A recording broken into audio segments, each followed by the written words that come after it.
Bendiciones mis hermanos, les habla un día más su hermano Teo en Cristo para compartirles la historia de San Gabriel de la Dolorosa del año 1862.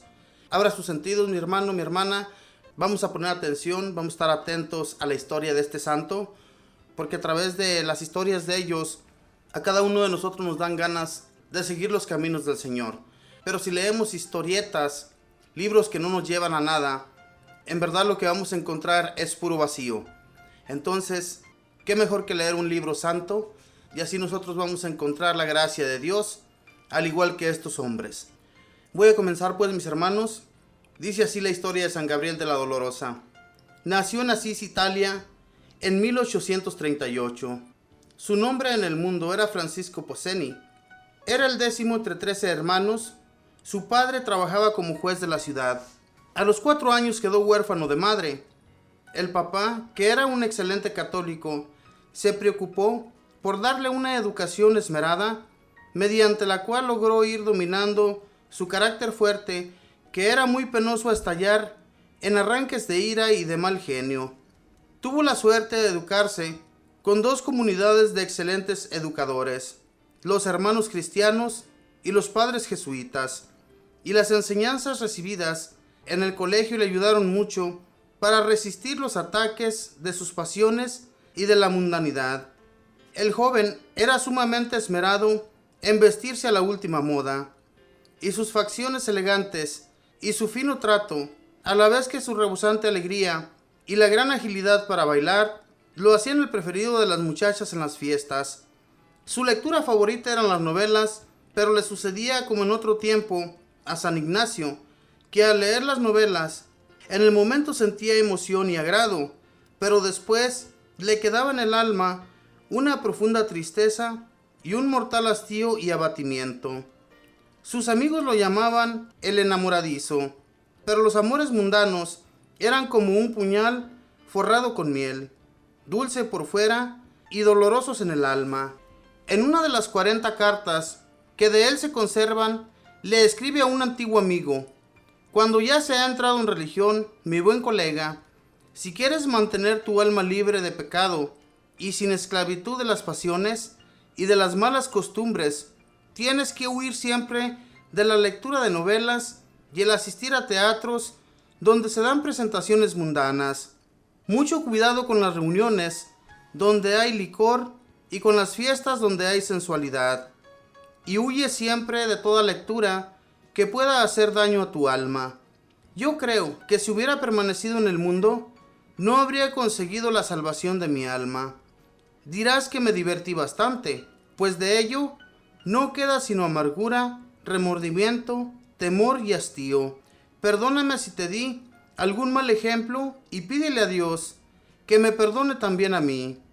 Al terminar su bachillerato y cuando ya iba a empezar sus estudios universitarios, Dios lo llamó a la conversión por medio de una grave enfermedad.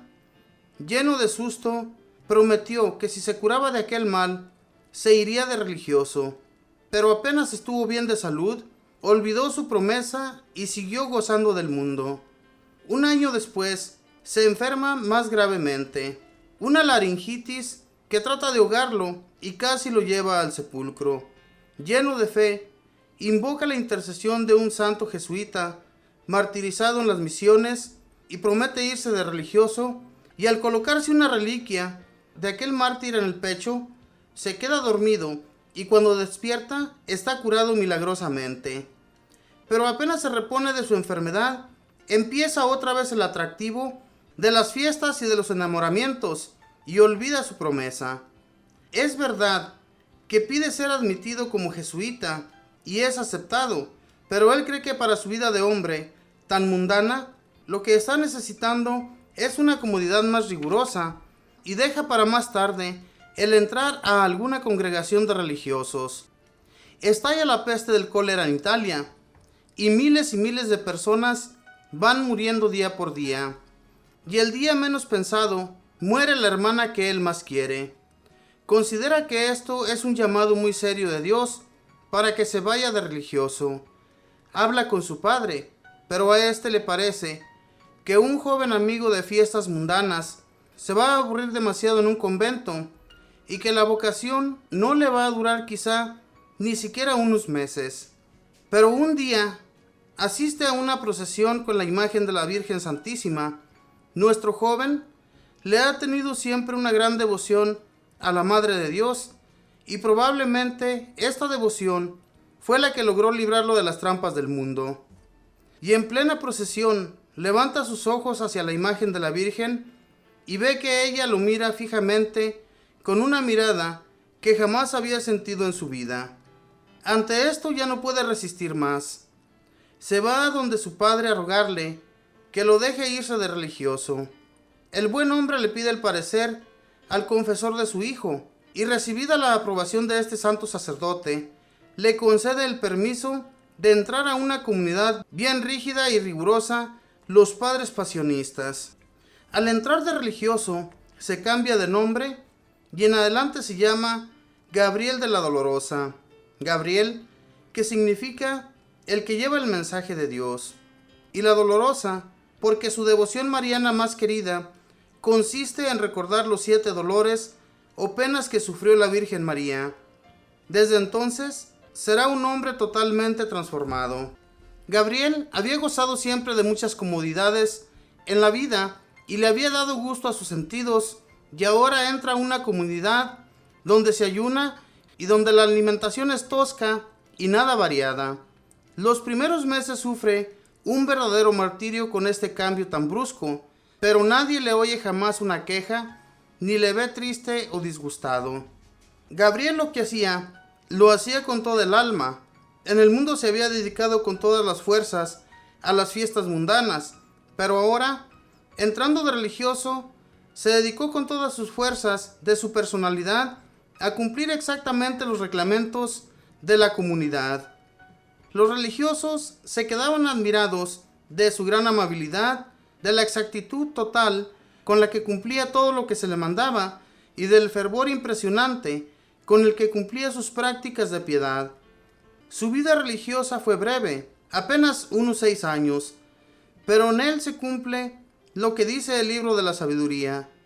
Terminó sus días en breve tiempo, pero ganó tanto premio como si hubiera vivido muchos años.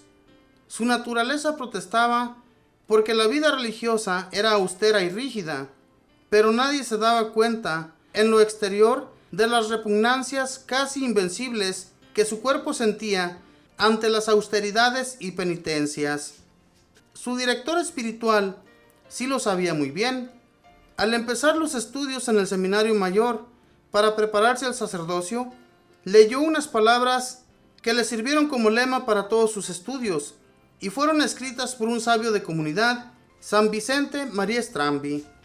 Son las siguientes: los que se preparan para ser predicadores o catequistas piensen mientras estudian que una inmensa cantidad de pobres pecadores le suplican diciendo: por favor, prepárese bien para que logre llevarnos a nosotros a la eterna salvación. Este consejo tan provechoso lo incitó a dedicarse a los estudios religiosos con todo el entusiasmo de su espíritu. Cuando ya Gabriel estaba bastante cerca de llegar al sacerdocio, le llegó la terrible enfermedad de la tuberculosis. Tiene que recluirse en la enfermería y allí acepta con toda alegría y gran paciencia lo que Dios ha permitido que le suceda. De sangre en vómito de sangre, de ahogo en ahogo, vive todo un año repitiendo de vez en cuando lo que Jesús decía en el huerto de los olivos: Padre, si no es posible que pase de mí este cáliz de amargura, que se cumpla en mí tu santa voluntad. La comunidad de los pasionistas tienen como principal devoción el meditar en la santísima pasión de Jesús, y al pensar y pensar en lo que Cristo sufrió en la agonía del huerto, en la flagelación, en la coronación de espinas, en la subida al Calvario con la cruz a cuestas y en las horas de mortal agonía que el Señor padeció en la cruz, sentía Gabriel tan grande aprecio por los sufrimientos que nos vuelven muy semejantes a Jesús sufriente, que lo soportaba todo con un valor y una tranquilidad impresionantes. Pero había otra gran ayuda que lo llenaba de valor y esperanza, y era su fervorosa devoción a la Madre de Dios. Su libro mariano preferido era Las Glorias de María, escrito por San Alfonso María de Ligorio, un libro que consuela mucho a los pecadores y débiles y que aunque lo leamos 10 veces, todas las veces nos parece nuevo e impresionante. La devoción a la Santísima Virgen llevó a Gabriel a grados altísimos de santidad.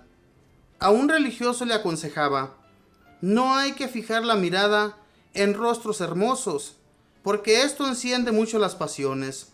A otro le decía: lo que más ayuda a vivir con el alma en paz es el pensar en la presencia de Dios, el recordar que los ojos de Dios siempre me están mirando y sus oídos me están oyendo a toda hora, y el Señor pagará todo lo que se hace por él, aunque sea regalar a otro un vaso de agua. Y el 27 de febrero de 1862, después de recibir los santos sacramentos y haber pedido perdón a todos por cualquier mal ejemplo que le hubiera podido dar, cruzó sus manos sobre el pecho y quedó como si estuviera plácidamente dormido. Su alma había volado a la eternidad a recibir de Dios el premio de sus buenas obras y de sus sacrificios. Apenas iba a cumplir 25 años. Poco después, empezaron a conseguirse milagros por su intercesión, y en 1926 el sumo pontífice lo declaró santo y lo nombró patrono de los jóvenes laicos que se dedican al apostolado. San Gabriel de la Dolorosa, pídele a la Santísima Virgen por santos jóvenes tan llenos de vitalidad y de entusiasmo, para que encaucen las enormes fuerzas de su alma, no dejarlas perder en goces mundanos, sino a ganarse un gran premio en el cielo, dedicándose a salvar su propia alma y la de muchos más. Esta fue la historia de San Gabriel de la Dolorosa. Este santo, al igual que la santa que les leí 2 días atrás, este santo era muy fiestero, pero tenía un padre que era muy católico. Y todo esto ayuda, mis hermanos, para que nosotros busquemos los caminos de Dios. Si en nuestra familia no hay nadie que nos instruya, ni se encuentra nadie que nos dé un empujoncito para tener un encuentro con Dios, pues no vamos a hacer nada en esta vida. En realidad necesitamos de Dios para ser mejores personas y para amar a nuestros hermanos como debe ser. Este santo, algo que a mí me llamó la atención fue esto, que a él le ayudó muchísimo.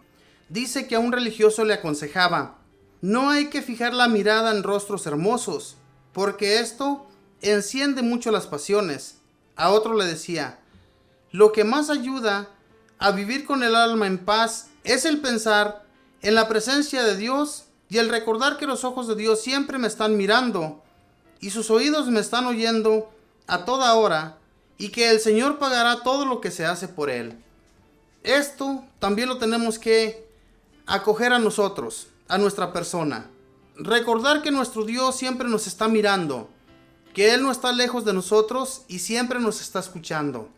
Si pensáramos de esa manera, si pensáramos que Dios está a la par y que todo el mal que causamos y que nos causamos a veces a nuestra propia persona, cuando caemos en el pecado, cuando caemos en las emociones fuertes, todo eso, hermanos, es muy dañoso para nuestra alma. Y hay que buscar mejor de Dios, hay que buscar de Él para que Él nos ayude, recordando que Él siempre está con su mirada fija y sus oídos fijos en nosotros. Que no pensemos nunca que está lejos de nosotros, porque Él está mirando cada acción que cometemos, y si hacemos el mal, el Señor lo está mirando. Lo que me llamó más la atención de esto, fíjese, siendo él un muchacho joven, apenas murió a los 25 años de edad. Al menos yo, ¿verdad? Mi persona, ya tengo bastantitos años y yo no me siento estar todavía preparado como este santo. Y qué bueno que haya santos que nos dan buenos consejos como este. Dice: no hay que fijar la mirada en rostros hermosos. Eso sí que es muy difícil para una persona de hoy en la actualidad. Y también para las mujeres, ¿verdad? Las mujeres, al igual que los hombres, ponemos mucho nuestra mirada en rostros hermosos. Y eso es malísimo. Y tampoco es muy bueno, hermanos, estar a solas con una mujer. O viceversa, una mujer con un hombre. Porque todo eso te llama la atención y entonces se puede caer en el pecado. Hay que mejor buscar de Dios y pedirle las fuerzas para que nos siga instruyendo en su amor y alejarnos de todo el mal y todo lo dañoso que pueden ser las cosas de este mundo para nosotros. Que Dios les bendiga, que pase un feliz día. Bendiciones.